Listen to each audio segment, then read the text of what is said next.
State lawmakers better get to it. The federal government said today New Mexico driver's licenses will not be accepted for entry on military bases until they are Real ID compliant. So what does that mean for people needing to access those bases like Kirtland? News 13's Candace Hopkins is live near the base at Gibson and Louisiana with some answers. Candace?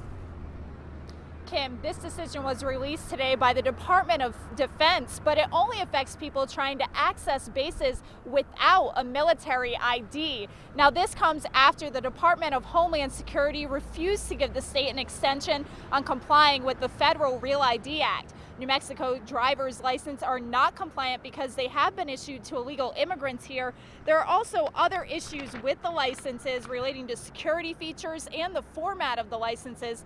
Lawmakers from both sides say something needs to be done about this problem during the current legislative session. New Mexico also needs to be Real ID compliant. I think we all know that.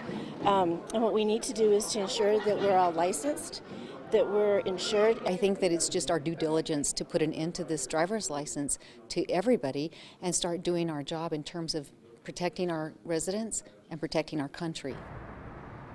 Here at Kirtland, officials say nothing has changed following this announcement. They are still taking New Mexico IDs at this time. The same goes at Cannon in Clovis and Holloman in Alamogordo, but all three bases say they are awaiting more formal guidance on this issue, meaning this could change any time. And if it does, anyone trying to get on those bases without that military ID would need an alternate form of identification, like a passport. Back to you, Kim. Okay, thanks, Candace. Now, White Sands, Sandia Labs, and Fort Bliss all said earlier this month that they will stop accepting New Mexico licenses and have. Now, a House committee is set to begin debate tomorrow on one of many Real ID proposals.